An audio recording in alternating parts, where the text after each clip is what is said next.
After the settling thickening tank, we will talk about drying bed.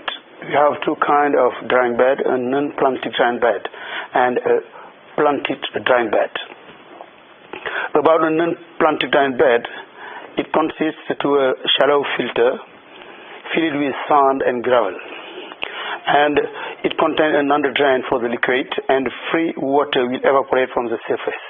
It means that in this technology we can dewater thanks to the evaporation and thanks to the infiltration and drainage. The facility, the sludge drying bed, unplanted drying bed facility will contain a number of beds. In Dakar, for instance, at the Mbéguéré fecal sludge treatment plant, we have 10 beds. Sludge is loaded into the beds periodically, for example, once every couple of weeks. Water is let to evaporate and drain. We realize that the dewatering is mainly the fact of the infiltration and drainage than the evaporation. 50 to 7% or to 8% of the water losses is due to this infiltration and drainage. But after a time of drying time, we need to remove the sludge from the bed in order to develop any other kind of reuse.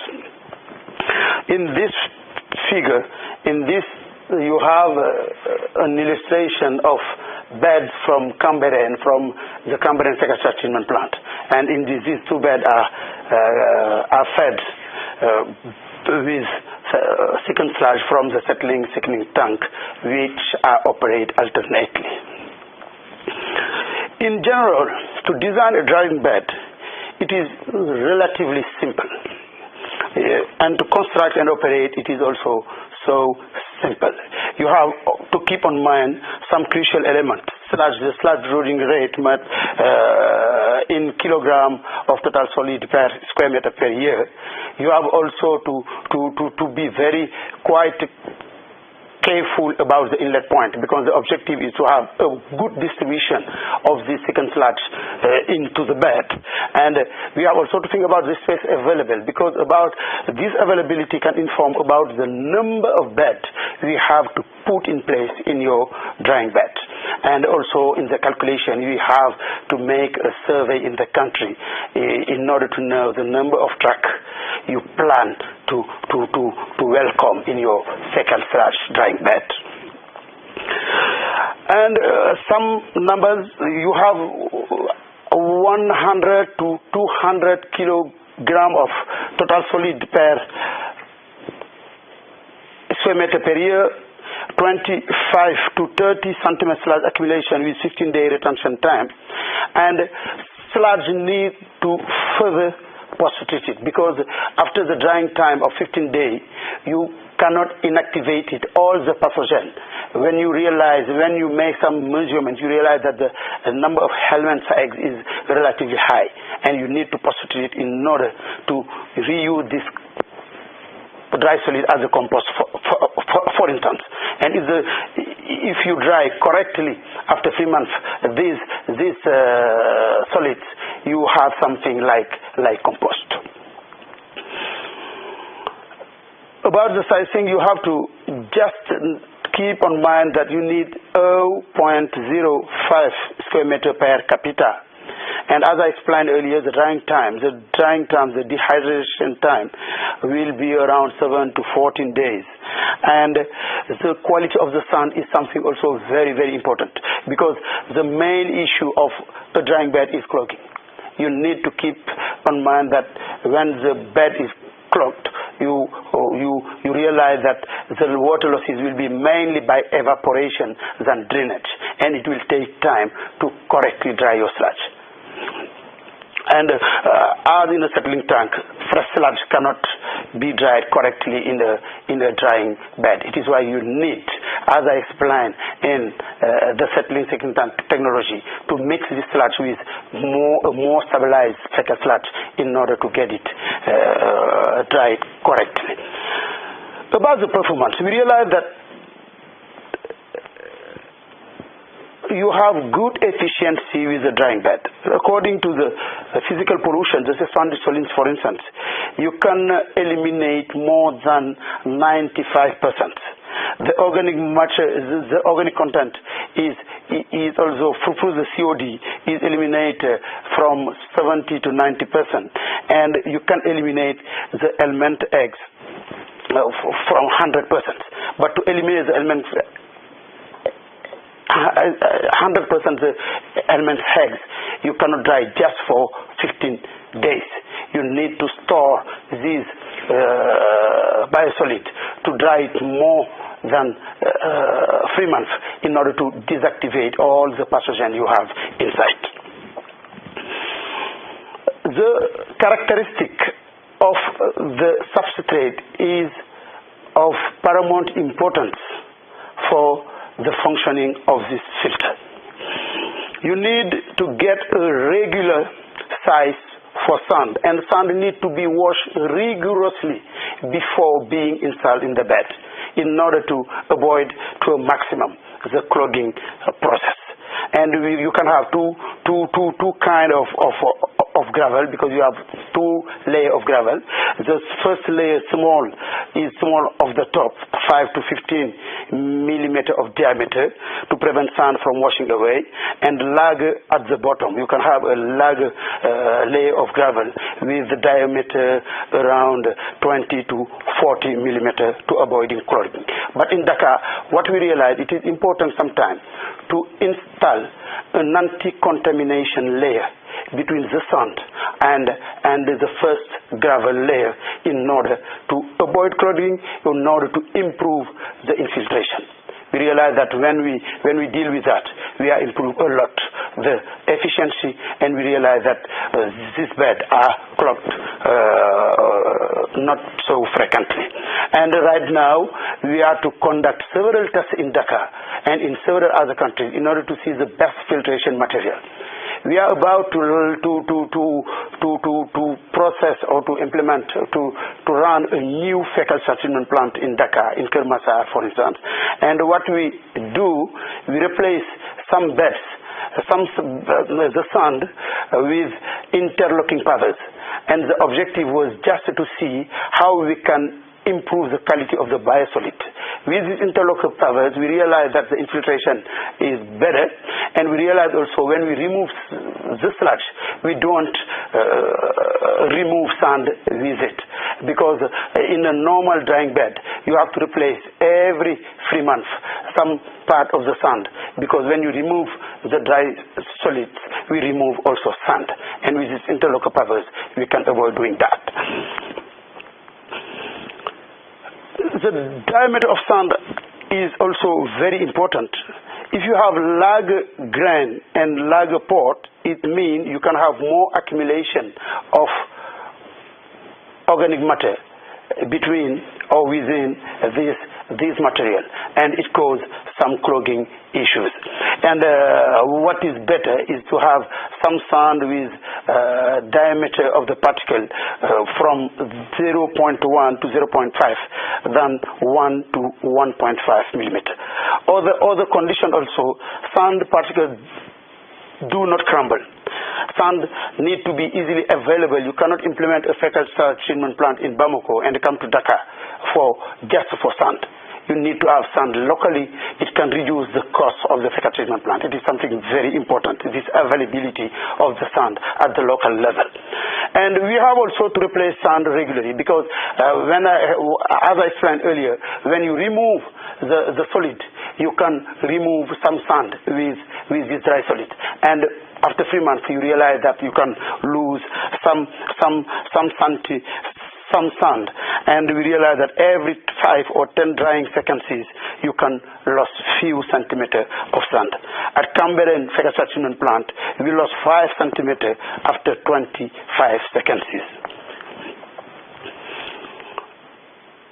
You have also to, as I explained, to remove regularly these solids, and when you remove it, you have to store it somewhere, And this storage is something very important, because after 15 days, I explained it that you cannot deactivate correctly the pathogen. It is why you have to store it somewhere inside the fecal salt treatment plant in order to improve the stabilization, in order to make the deactivation of the pathogen, in order to make these dry solid reusable like compost or like fuel. If you plan to use it like fuel, for instance, you don't need to store it for 3 months. You just need to remove it properly in order to reuse it in a factory or in another location. In Cambérène, if I take example from Cambérène, I talk a little bit about Cambérène because it is one place of the world where we find a drying bed working correctly. Leachate, we realize after the drying process, the leachate we collect with the drainage system is highly concentrated on total solid, on suspended solid, and on organic matter. If you realize that with the leachate you can have more than 3,600 milligram of COD per liter, it means it is more concentrated than a normal wastewater coming from household to a wastewater treatment plant. It means you need to deal with this pollution. You cannot dump this pollution directly in the environment because it can cause many environmental issues. It is why you need to develop a post-treatment. I talk a lot about this necessity to implement a post-treatment because the liquid and the dry solid coming from these technologies are always concentrated on pollution. And you can remove the dry sludge manually. And one worker is used in Cambérène 2 days for removing 70 centimeters of dry sludge, 7 centimeters of dry sludge from a 130 square meter of bed. And this dry sludge density is about 300 kilogram per square meter. And the fecal sludge treatment plant of Cambérène produce about 600 cubic meter per year of dry sludge. It means if we reuse correctly this sludge, we can create, we can have some great added value. We can make this plant at least profitable or at least balance it correctly in the operation cost. Sludge is stored behind drying bed, later collected by public work company for soil enrichment. This illustration shows the removal of fecal sludge in a fecal sludge treatment plant, and you realize that we remove it manually. But what we want to notice from that, we need to protect the day laborers dealing with that by putting gloves or something else. After this unplanted drying bed, we'll talk about planted sludge drying beds, which is a little bit the same, but in this technology we have some plants which go in the bed in order to improve the quality and of the treatment. Planted drying bed is kind of bed with porous media that are planted with emergent macrophyte. In this photo, we have a bed with Echinochlora pyramidalis operating in Dakar. And when you look at this photo, you realize how nice was the growing of this plant. This plant is well adapted to fecal sludge drying bed. And we also realize that plant used in fecal sludge treatment plant for planted drying bed come from wetlands or marshes or swamps. And these plants are some characteristics because they have to deal with some specific conditions. They have to get the ability to grow when fully or partially submerged in water. Because you have some drought, some wet condition, and in this condition, this plant has to face with that. and we have several kind of plant we can use for planted drying bed. And the organization of planted drying bed is a little bit the same than the planted drying bed, but now we have plant on the top, and plant need to withstand with varying watering regime and nitrogen loads. And we can have in temperate climate some good evaporation up to 2.5 centimeter of water, and on very hot days. And you realize that in some tropical climate, the water losses can be very high. If you take the example of a plant like a typhoid, you can lose around 40 liters per square meter per day. You realize that thanks to the evaporation, we can dry it very, very quickly. We can speed up the process of drying in this bed. And we realize that 95% of volume reduction over a year at the total surge loading depth up to 490 centimeters and 69% of dry matter. And as I explained, you realize that it is a normal bed with the different layer of gravel, the different layer, the layer of sand, and you put plant inside. You have a pipe for the drainage water, and this water is not, the concentration of the pollution in this water is very important, and you need to develop an after treatment with a stabilization pond or with an activated sludge, for instance. And what are the main requirements for the plant? The plant needs to grow very fast under diverse conditions. And high transpiration capacity is very important because don't forget our objective is just to dewater. To dewater by evaporation, by evapotranspiration, and by infiltration and drainage. It is why if you have some plant with high transpiration capacity, the dewatering time will be less important. And this plant need to be tolerant to different water level and drought conditions. And we realize also that the sensitivity to extreme pH and salinity is very important because fecal sludge, the salinity is very high, and you cannot accept any kind of plant on that. And a deep growing of rhizome and root system, because you will realize that the root system can fight against clogging. When the roots is developing correctly in the bed, you realize that clogging will not happen so often, and in this condition you can operate your bed for several times. Ability to build new roots on the node when they become encased in sludge, and these plants are to be readily available, indigenous and non-invasive. You cannot go in another country to introduce this plant. You have to get this plant locally.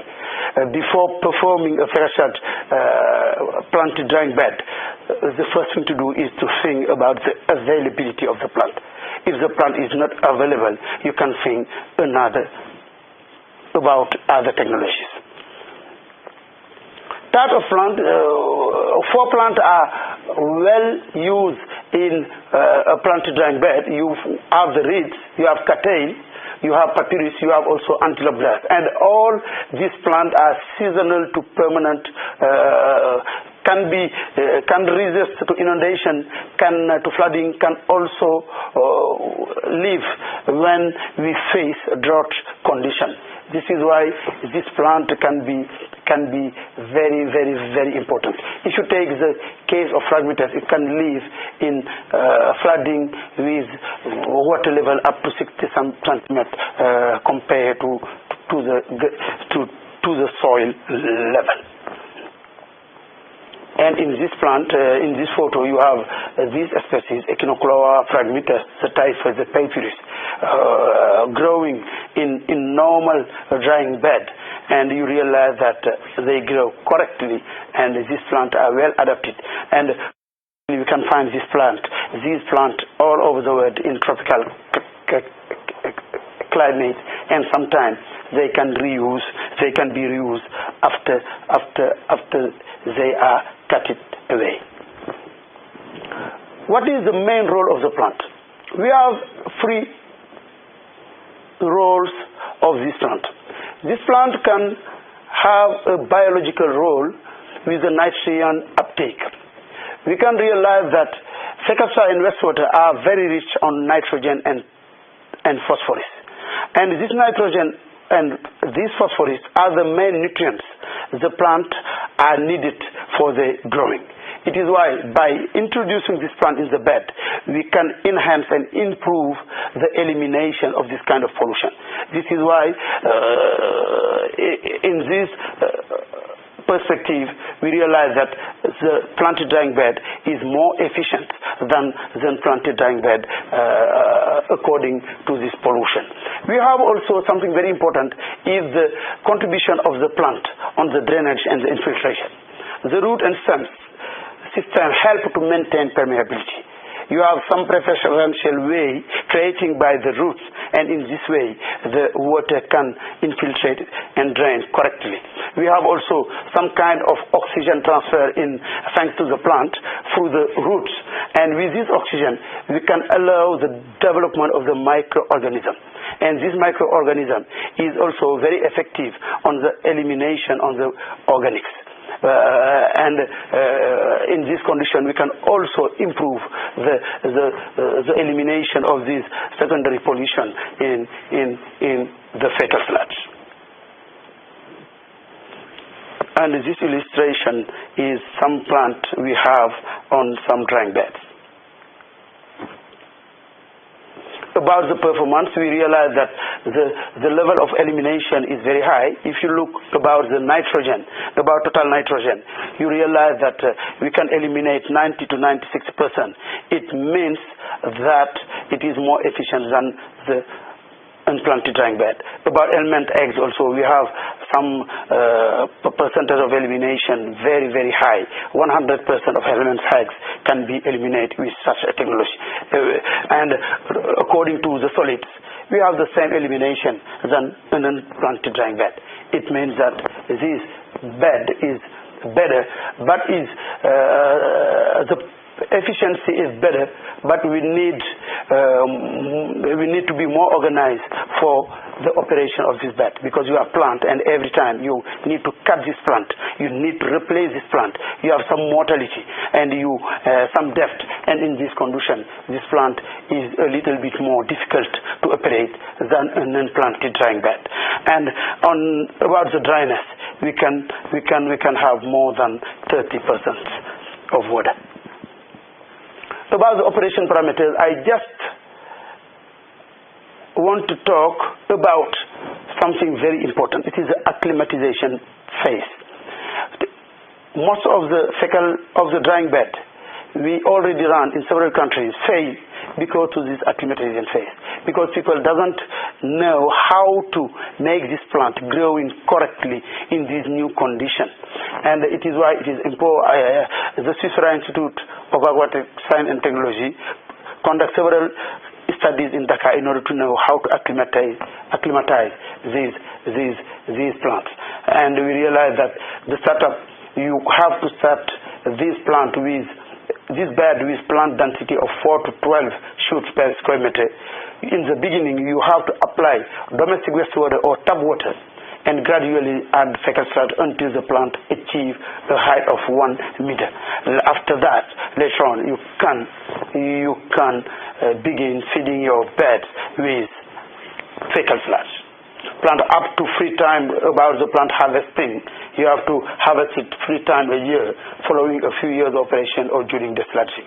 And depending on plant type, the groove station and the groove status and valorization option valid especially for Echinocula pyramidalis. And it means this plant, this bed is very important, is very useful when you have inside some plant you can reuse locally. And this plant will contribute to create some added value from this fecal sludge treatment technology.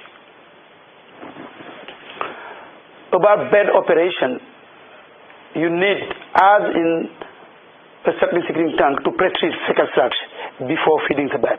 And what kind of pre-treatment is to implement a screening process, some grid before the settling tank, and the settling tank play also a role as a pre-treatment for this bed. Weekly or bi-weekly, we need to feed the bed in a sequential manner by batch. You have also to ensure a regular distribution of the sludge across the whole surface. This is something very, very important. It is why the inlet point is something very important, because you need to have a good repartition of sludge in the bed in order to avoid to have some drought area and some wet area. And in this bed you can see some plant dying because they don't have some wet condition in the bed. What about the sludging? The further sludging depends on the projected height of the last bed to be emptied. You have to observe an additional period of rest before cleaning, and this additional period is just to allow an elimination of pathogen. In a non-planted drying bed, we talk about storage of dry solid outside the bed after the 15 days of dryness. But here, you can use the bed to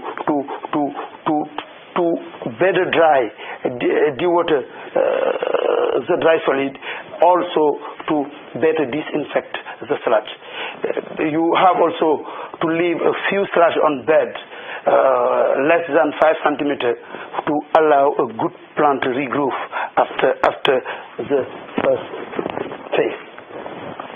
Here you have in this photo Echinoclea pyramidalis, which is well used for the plant. It means that, as I explained earlier, if you implement in your bed such kind of plant, you can create so much added value, and you can get some cash from the treatment, and this can help to balance the cost of the operation of the fecal sludge drying bed. Thank you for your attention.